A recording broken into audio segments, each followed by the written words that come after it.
Welcome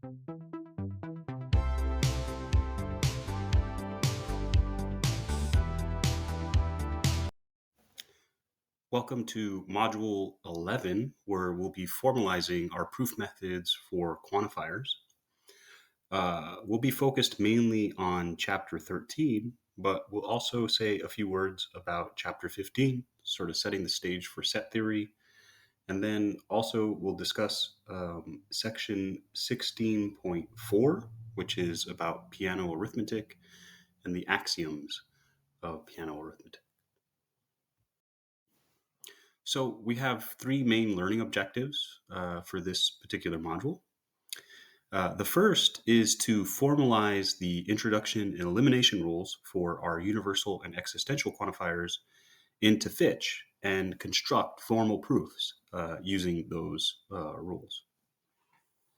The second is to construct proofs that use what's called the general conditional proof. And this will be another form of universal introduction. So one of the nice things about Fitch is that it allows for sort of two ways to introduce a universal quantifier. And then finally, we'll say a few things about the axiomatic method and some axiom systems. In particular, we'll look at a foundation for math, or start looking at what's called Zermelo-Fraenkel set theory. We'll be focused mainly on the naive version of that. And then in Module 12 and 13, we will talk a bit more about formalized set theory. Likewise, we'll also talk about the basic axioms of arithmetic in our language of arithmetic. And these were isolated by an Italian logician by the name of Piano. And so we'll call those piano arithmetic, PA. And then we've already discussed the shape axioms for Tarski's world and arriving at theorems based on these shape axioms.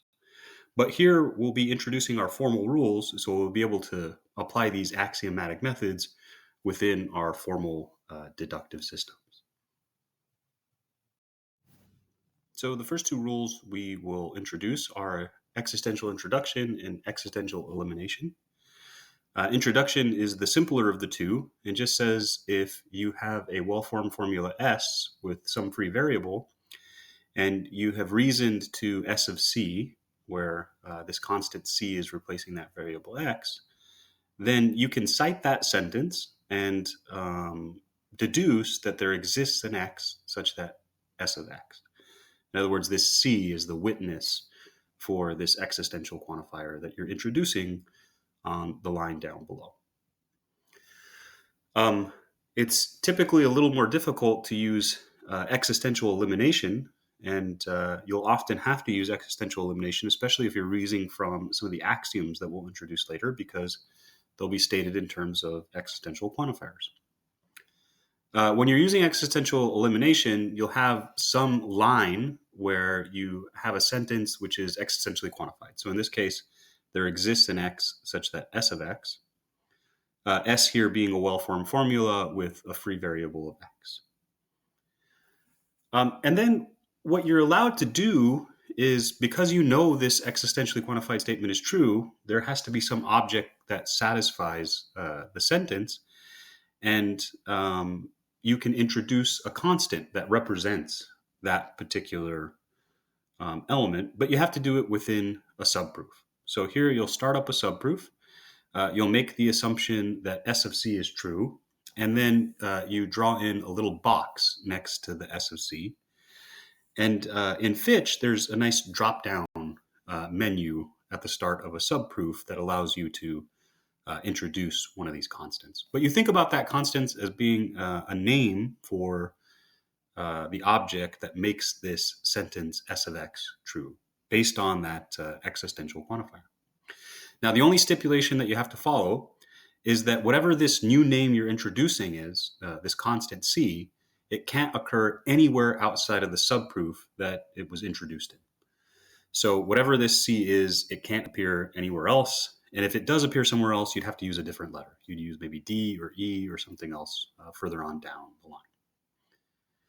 And then in that subproof, what you can do is use that name, C, like it was an actual object, and reason down to whatever sort of sentence you'd like. And in this case, if you reason down to Q, you can discharge the subproof and discharge this assumption about taking this C that satisfies S of X, and then conclude that Q actually does hold in the main proof, not just in the subproof, but in the main proof.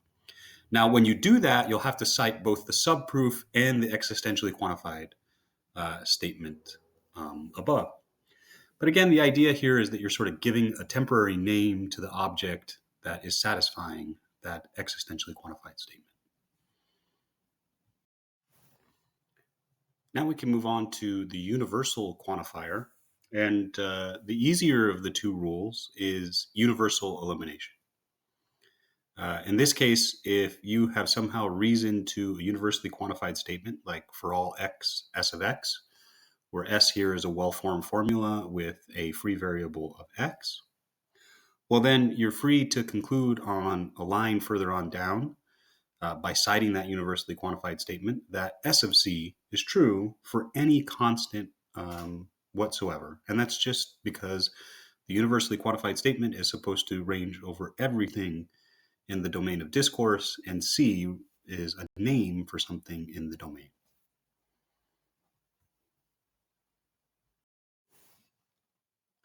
So universal quantification has two versions of universal introduction. One which we'll reference as universal introduction itself, and the other which we'll refer to as general conditional proof. Now, in some sense, they sort of have essentially the same sort of format, but here we'll talk about them one by one. Let's focus first on the right there with universal introduction. In a universal introduction, this is how you would conclude a universally quantified statement. So if your goal is obtaining something that's a universally quantified statement, you're typically going to be using something like universal introduction. What you do is you start a brand new subproof and you introduce a arbitrary constant C, and you think about this constant as referencing some arbitrary element in the domain of discourse. And you don't put any sentence next to it in universal introduction. You just leave it all alone. And so that just means you're taking an arbitrary element of the domain of discourse.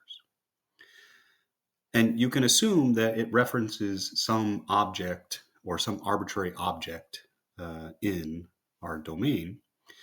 Now, when you do this, the only stipulation that you have to follow is that whatever this constant you introduce in the subproof it can't occur outside of the subproof where it was introduced.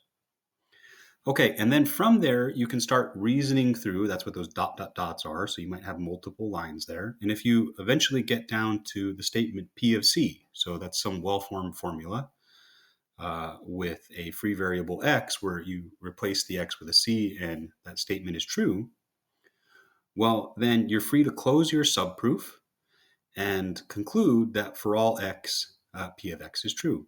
And basically the idea is that you started with an arbitrary C and you showed that P of C had to be true. So in other words, it had to be true for any possible element in the domain of discourse, which is what that bottom line is. Now, in many instances in mathematics, we would like to prove a universally quantified statement of the form for every P is a Q, which is this statement you're seeing at the bottom of the general conditional proof. So for all x, P of x implies Q of x. Every P is a Q. Now, in order to do that, you would start a subproof. Again, you would introduce a arbitrary name C, but now you assume that that name satisfies the well-formed formula P when you replace the free variable with that constant C. This allows you to start off your subproof with just a bit more information and often then allows you to apply other types of rules that you may not be able to use in the regular universal introduction. But if you can reason down to Q of C, Well, then that means for an arbitrary C, if P of C is true, then Q of C is true. And so you can conclude that universally quantified statement for all x, P of x implies Q of x. And again, we saw some really good examples of both of these last week when we were looking at our informal arguments. But here we're talking mainly about how we formalize them into Fitch. And the nice thing is that with these last two rules, we now have completed our formal deductive system, and we won't be adding any further rules to our Fitch system or to first order logic. So these should be enough to carry out all of the remaining proofs and the remaining axiomatic systems that we'll discuss throughout the semester. Before we give an actual example of a formal proof, let's come back and talk a bit about TOTCon and FOCon and give a little bit more insight now that we have introduced universal quantifiers and these formalized rules. So when you use TOTCon in Fitch, especially now when you have universally quantified statements, what will happen is that Fitch will take your sentences and convert them to their truth functional form. Once they're in their truth functional form, it will construct a joint truth table for those particular sentences and try to determine if the conclusion is a tautological consequence of the premises. So in any rows where all of the premises are true, it checks to see if the conclusion is also true. And if that is the case, it gives you a nice green check mark. Now, by the completeness and soundness theorem, if you do actually get a green check mark, what it means is that there has to be a formal proof of the argument that uses only applications of the introduction and elimination rules for our truth functional connectives. That's conjunction, disjunction, negation, conditional, and biconditional. And so we wouldn't have to use any of these new rules that we introduced or the rules for equality introduction or equality elimination.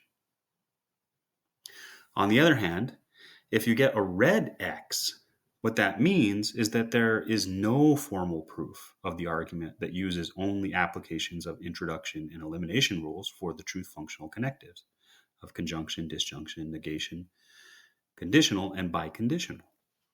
And that's, again, a result of that soundness and completeness theorem. And if it were actually a valid argument, then it would go beyond these particular rules and require us to use either one of the existential, universal, or equality introduction or elimination rules in our setup.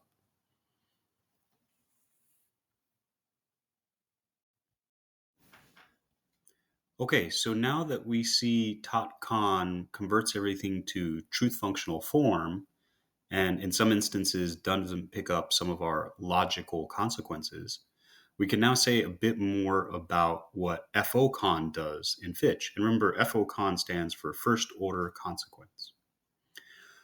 What it turns out to do, technically, sort of in the background, is it tries to build what we'll later call a first order structure, which is a counterexample to the claim of the consequence. In other words, it tries to build up some world where the premises are true, but the conclusion is false. And it does this in sort of a systematic way.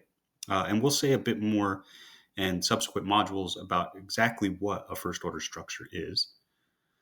And then if it finds some sort of obstruction to building this particular structure, so it can't actually construct a counterexample, it says, well, there's no way to produce a counterexample, and therefore the inference must have been valid. And it gives you a nice green check. Now, it doesn't actually construct a proof, but it gives you a green check. Sometimes it's able to build such a counterexample. And in these cases, when it constructs the counterexample, well, it just says that the argument is invalid, and it'll give you an X. Now, because it's trying to construct this counterexample, and if your set of sentences are fairly complex, it turns out that it just may run out of memory or time or sort of space on the computer. And in that case, it just simply sort of gives up, and you might end up with a question mark. So FOCON won't always tell you exactly if something's a first order consequence, but in many instances, it will. But this is sort of what's going on in the background for FOCON. And what we'll find later on with the soundness and completeness theorems for first order logic is that just like for tautological consequence, if we have a first order consequence, then we should be able to construct a formal proof that now uses our additional rules of the universal and existential introduction and elimination rules, along with potentially the equality introduction and elimination rules. So basically the same sort of situation we had for tautological consequence.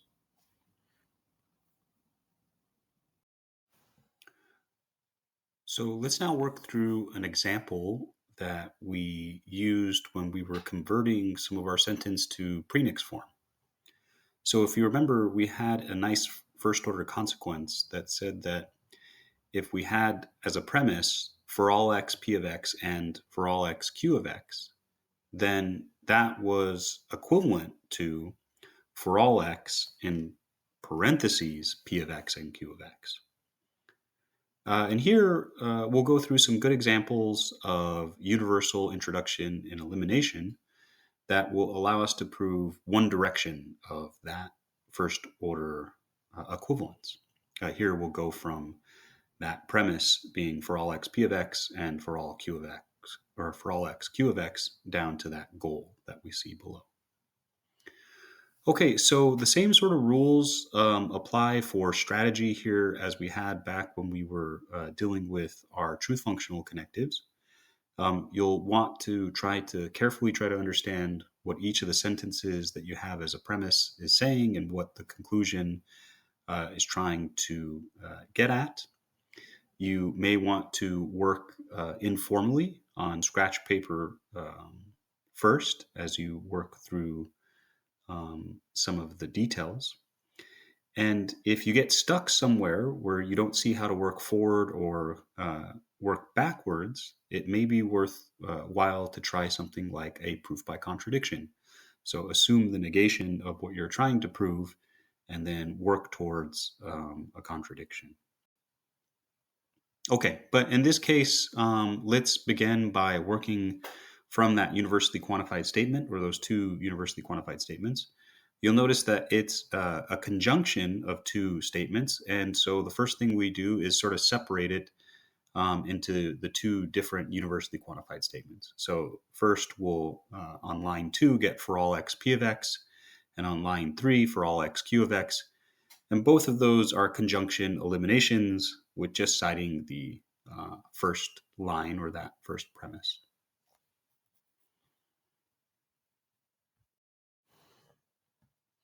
So now that we've worked forward from the premise, extracting those two conjuncts, let's start thinking about working in reverse.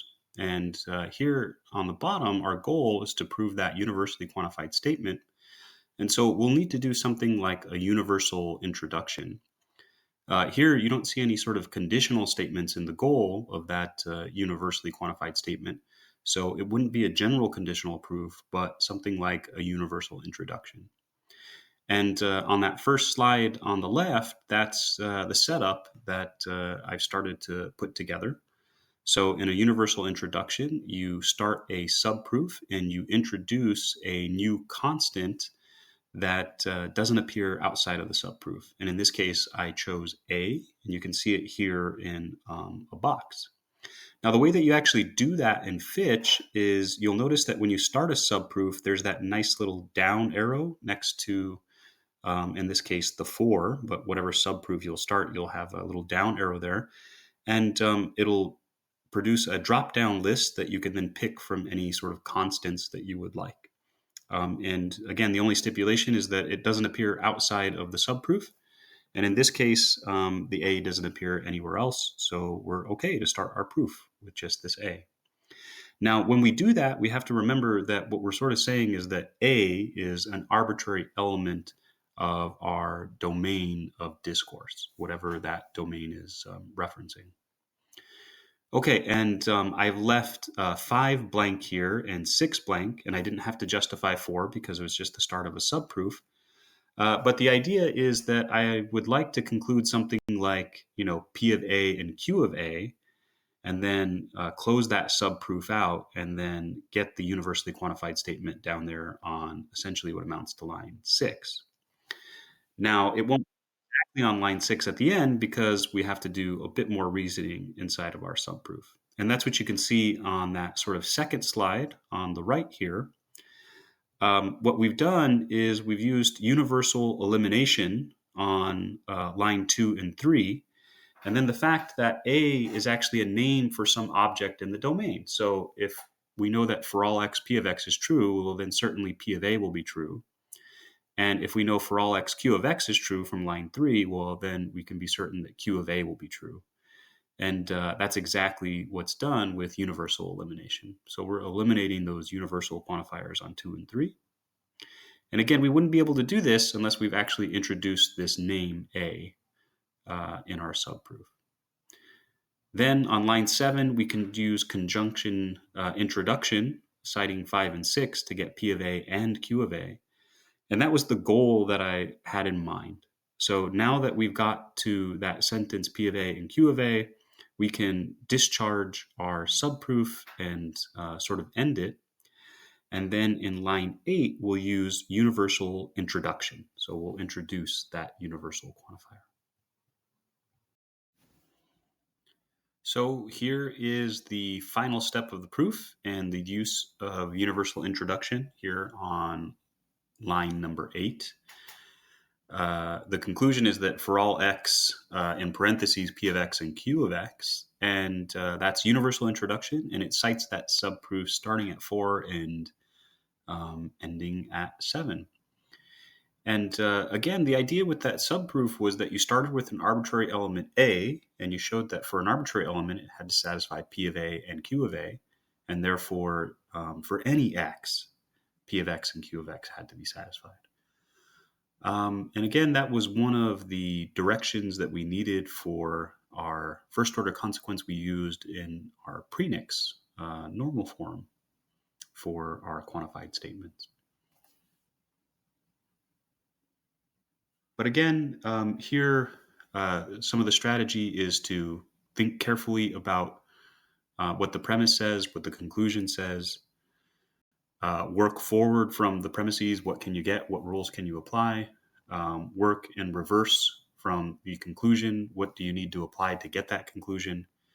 And if you do get stuck at some point, it may be worthwhile to assume the negation of what you're trying to prove and see if you can't arrive at a contradiction. Now, that wasn't necessary here, but there's a nice you try it in the homework assignment where you prove basically one of De Morgan's laws. And essentially the only way to sort of move through that proof is to start by assuming the negation of what you're trying to prove.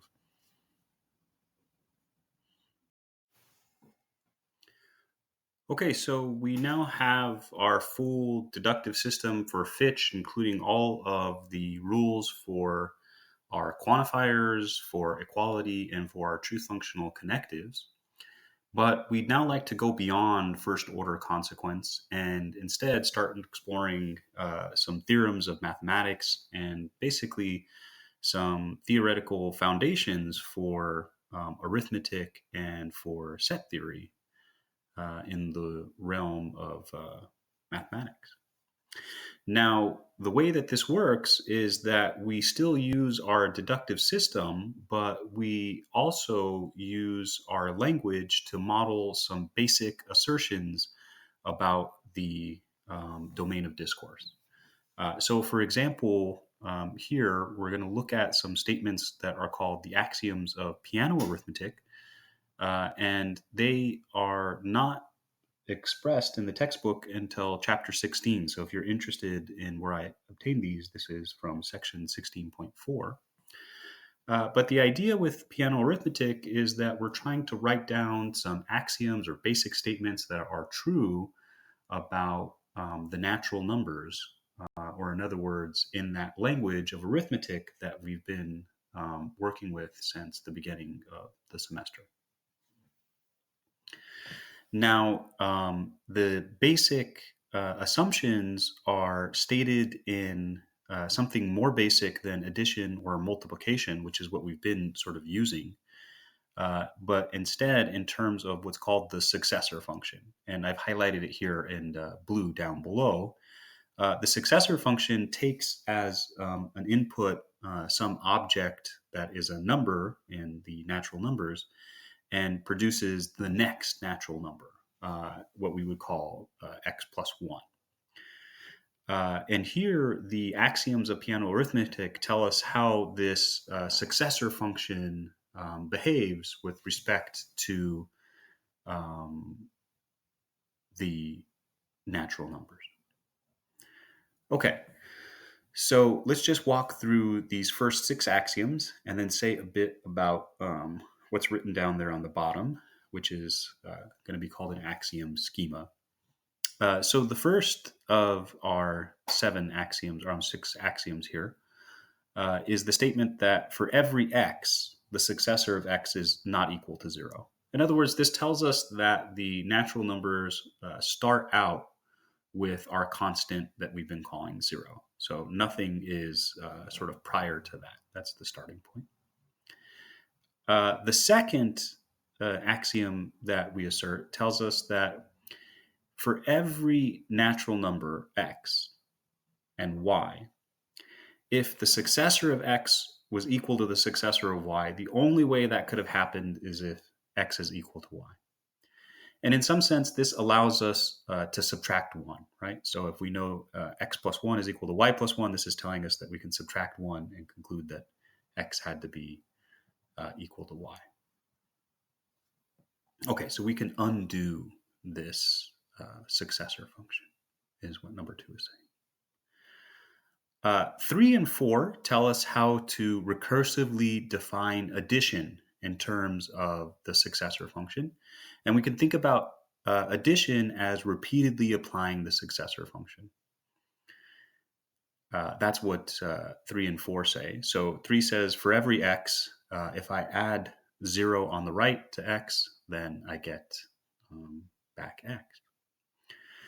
And 4 says for every x and for every y, if I want to add x to the successor of y, it's the same thing as first computing x plus y and then finding the successor of that. Okay, and those two together tell us everything that we need to know about addition and how to compute things and prove things like 2 plus 2 is equal to 4 or 1 plus 1 is equal to 2. 5 and 6 are basically the same sort of setup, but now for multiplication. So 5 just says that when you multiply anything on the right by 0, you get back 0.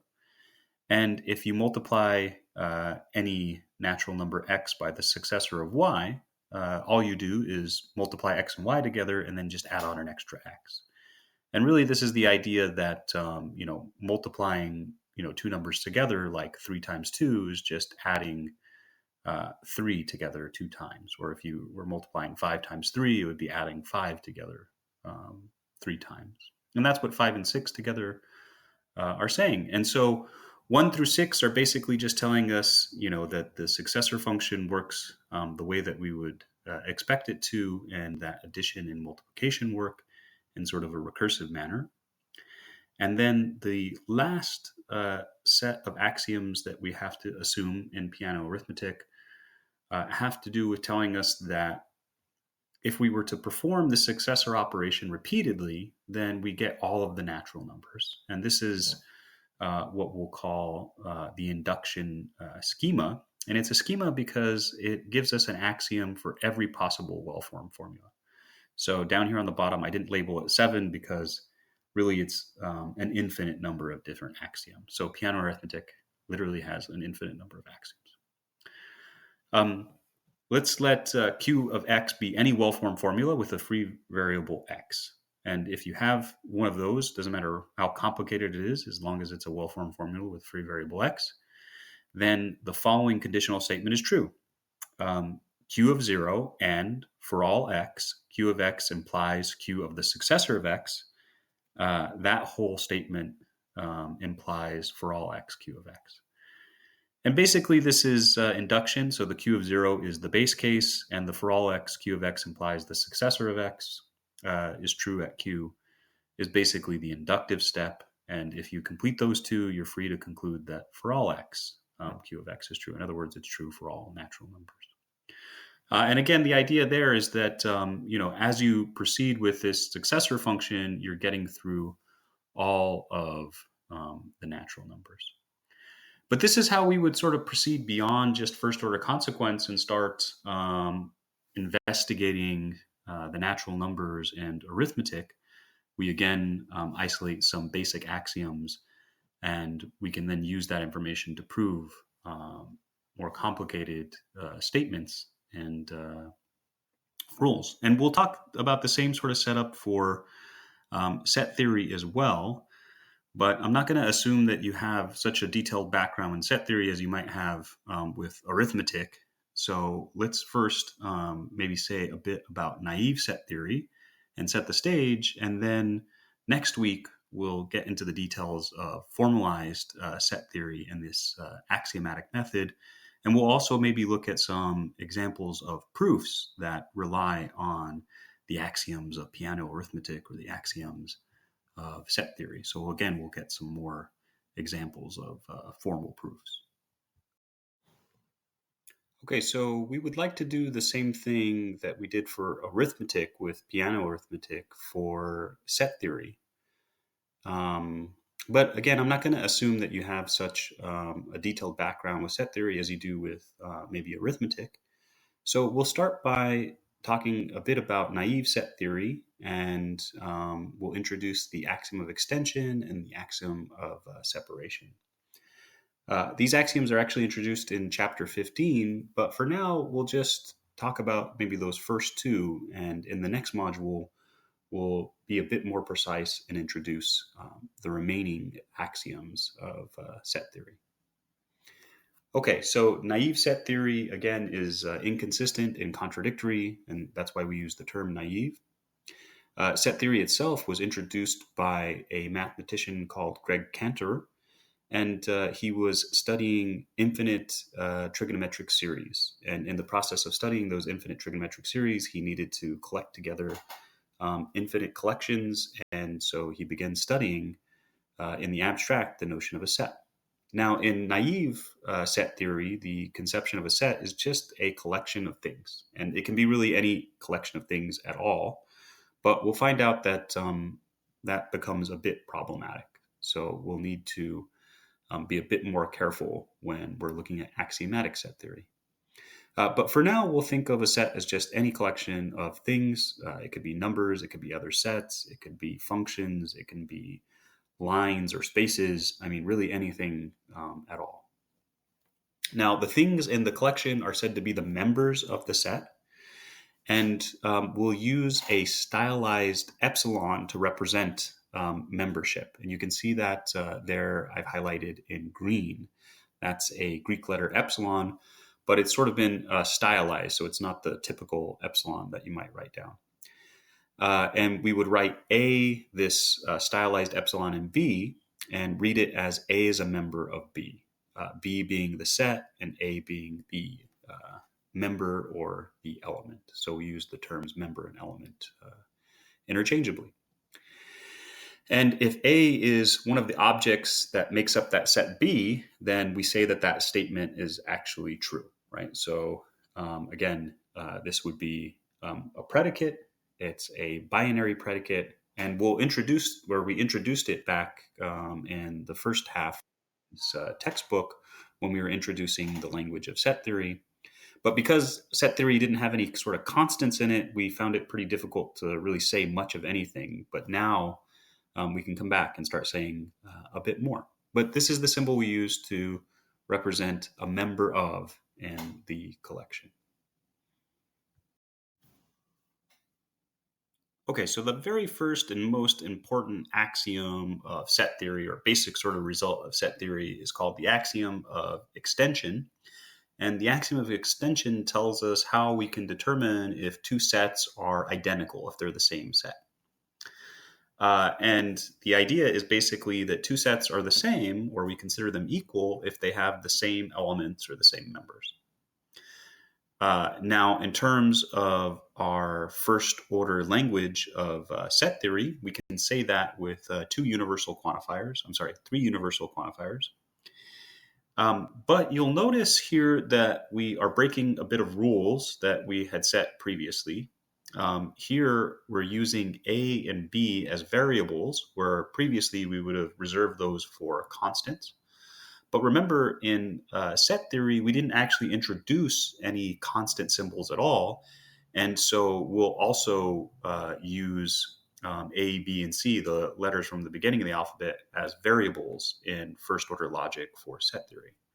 Now, the reason that we do this is to make some of these sentences a bit more readable.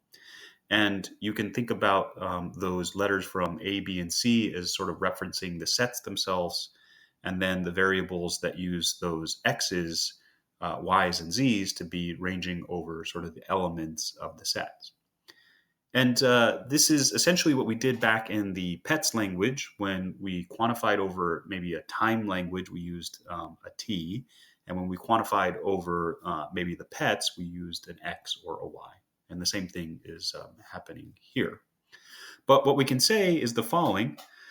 For every set A and for every set B, to conclude that A and B are the same, that's if for every X, X is in A if and only if X is in B. In other words, A and B have exactly the same elements. And if they have exactly the same elements, then we can conclude that they are the same. Now, this is the sentence that we would need in sort of axiomatic set theory, and it's what we would use in maybe one of our formalized proofs in our Fitch program if we wanted to prove things about set theory. Now, the most important part of the axiom of extension in terms of naive set theory is not this formalization within first order logic, but instead what's written on this third bullet point. And there I just have some examples of what's going on. When you are writing down the elements of a set, one way you can do it is by basically using some braces, and then in between those braces, just list off between commas the actual elements of the set in question. So, for example, down here, I've got 5 different sort of sets with their elements. The first one says the elements are X, Y, and Y. The second one says, okay, I've got the elements X and Y. The third one is X, X, Y, and Y, and so on and so forth. And you'll notice that here I've written that they're all equal to one another. And the reason that they're all equal to one another is they all contain exactly 2 elements, namely X and Y. It doesn't matter how many times those elements appear inside of the set notation here. They're just a member of the element only once. And so repeats don't matter. And then the other important feature here when we're just concerned about the members of the set is that the order of the set doesn't matter. And so, for example, the set XY is the same thing as the set YX, and that's because they exactly have the same elements, namely X and Y. So all 5 of these sets, although they look sort of syntactically different, represent exactly the same set, namely the set that contains 2 elements, X and Y. So axiom of extension, really important here, telling us that 2 sets are the same when they have the same members. Okay, so now that we've said a bit about how 2 sets can be the same with the axiom of extension, we'd like to say a bit about how we can form sets at all, right? Because the axiom of extension didn't tell us that any sets existed, just that how we can tell 2 sets are the same. And in particular, if you've done sort of any set theory with some Venn diagrams, what we'd like to do is sort of talk about, the intersections and unions and all these sort of shaded regions like you see here in this diagram on the right. Now, the way that you can do sort of this sort of setup and show that these pieces actually form sets is via the axiom of separation. And that's written there on the bottom. And you'll notice that it has three quantifiers, a universal, an existential followed by a universal quantifier.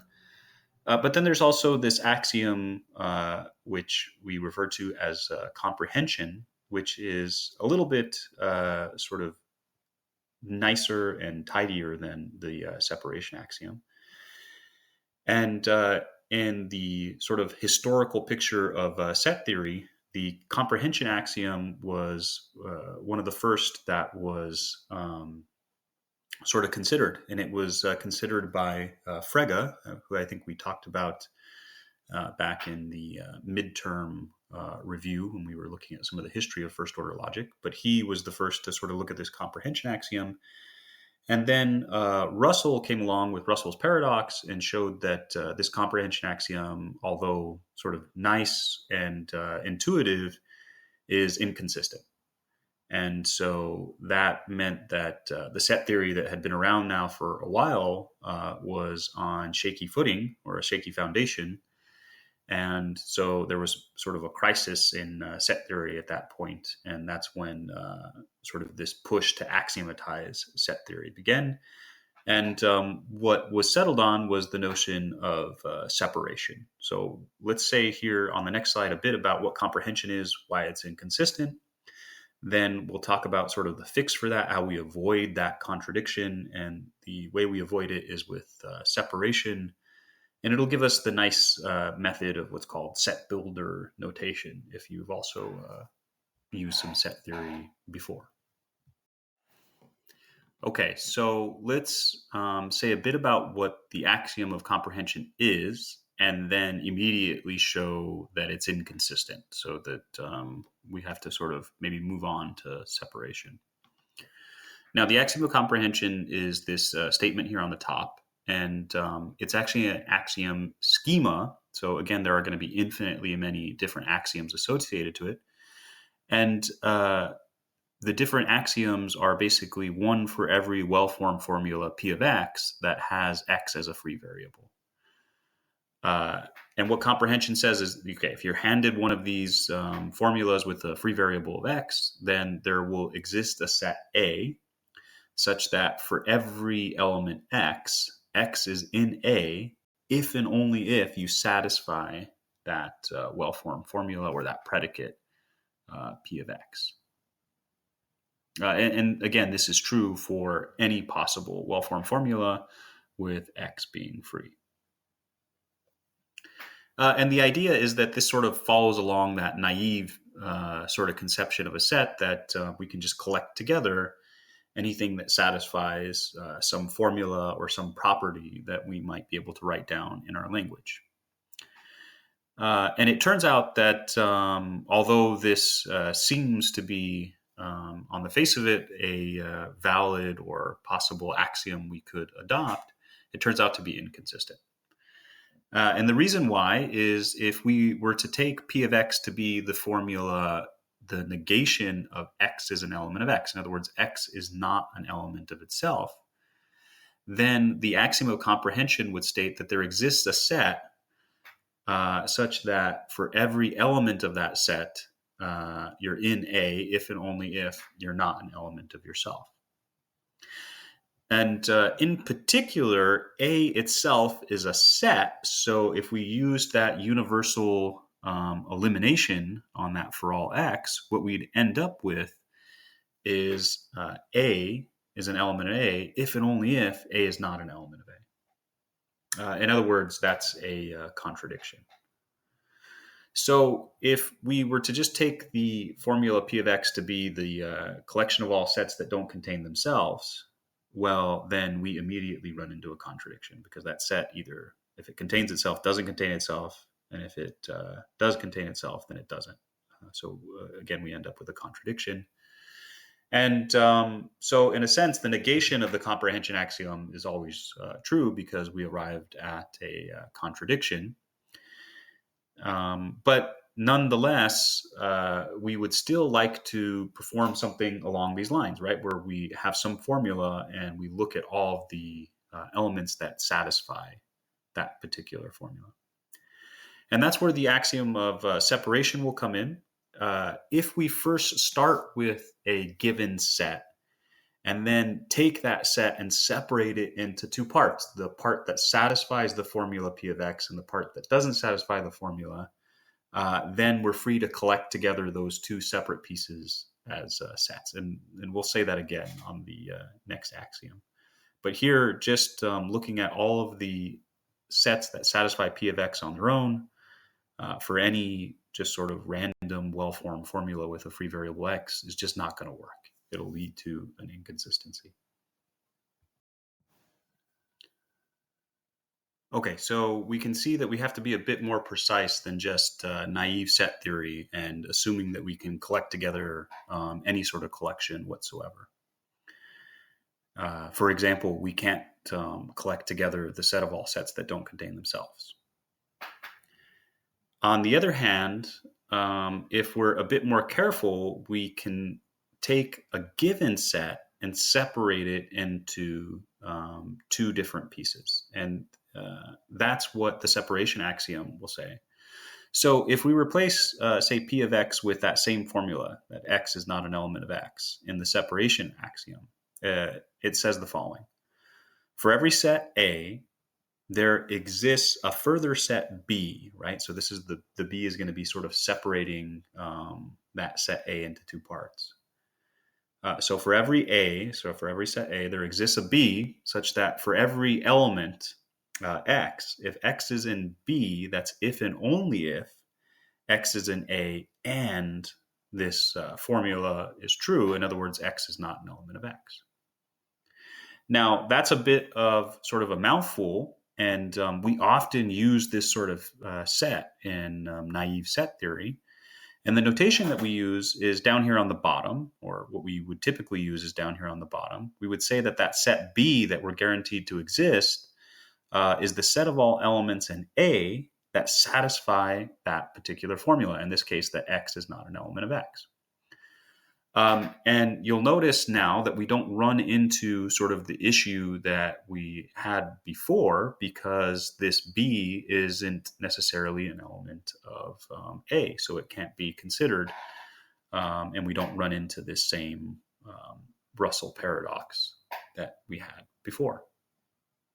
Okay, so on the next slide, I'll sort of draw you a nice picture of this, but I'm just pointing out here that we don't run into that same Russell paradox when we use the axiom of separation, because we're starting with a set A and separating it into two parts based on our formula. Okay, so now that we see that the separation axiom is enough to avoid Russell's paradox, let's say a bit about maybe what you should be imagining in your mind when you're thinking about the separation axiom and how it's related again back to this set builder notation. So the separation axiom states that for every A, there exists a B. So for every set A, there exists a set B, such that for every element X, X is in B if and only if X is in A and P of X is satisfied. In other words, this B that exists is really the set consisting of all those things in A which satisfy P of X. So what I've drawn down here is sort of the Venn diagram, right? So this big circle that you're seeing, I've sort of labeled as lowercase a. That's sort of the world we're living in. And the separation axiom works for any set whatsoever, right? So if you hand me a set A, you can do this process. Now, you have to have a well-formed formula, P of X, that has a free variable of X. And what happens is that that well-formed formula separates the set into two parts, the part that satisfies the formula P of X and the part that makes the formula false, in other words, the part that satisfies the negation. And it splits that set up into two parts. And I've highlighted here in green the part that satisfies P of X, and that's the part that's guaranteed by the separation axiom. Now, the other side is guaranteed as well if we just use the negation of p of x, which is, again, a well-formed formula with a free variable of x. But here, the piece that's guaranteed by the statement we've had above is that one in green. And again, hopefully you can see that it's related to this idea of sort of a Venn diagram, right? If we had multiple sort of sets here, circles that were intersecting, and we'd like to sort of separate out those intersections or those various components in the Venn diagram, then we would need to do exactly this sort of separation. Okay. And the notation that we'll use for writing out this sort of separation, we won't want to write out every single time this nasty axiom of comprehension with its three quantifiers in it. But instead, we'll use this set builder notation. So we'll put our braces like we would for our set, but instead of listing out the elements, we put a variable x is an element of a given set that we know, A, and this works for any A. And then this vertical bar is read as such that, and then you put in some formula p of x, so some sort of statement here that depends on x, and that's that well-formed formula that has a free variable of x. And then you close your bracket off, and that set, which we're now sort of naming B in this axiom, represents that nice piece there in green, or the one that's highlighted in green. So we've now seen the axiom of extension telling us when two sets are the same, and the axiom of separation, which allows us to take a given set and construct some new sets by sort of separating it into two parts based on a formula. And we'll basically stop at this point. Much of this is contained in chapter 15. And in our next module, we'll continue on with this story, finishing up the axioms of Zermelo-Finkel set theory, which will include the axiom of separation and the axiom of extension. But before we sort of go there, I would like to maybe set the stage a bit with a introduction to what are called the von Neumann ordinal numbers. And the purpose of this is just to show you that you can actually embed sort of a copy of piano arithmetic directly into set theory. So you can do all of what we were sort of saying in that slide on piano arithmetic using sort of this naive set theory and later on sort of this formalized Zermelo-Finkel set theory.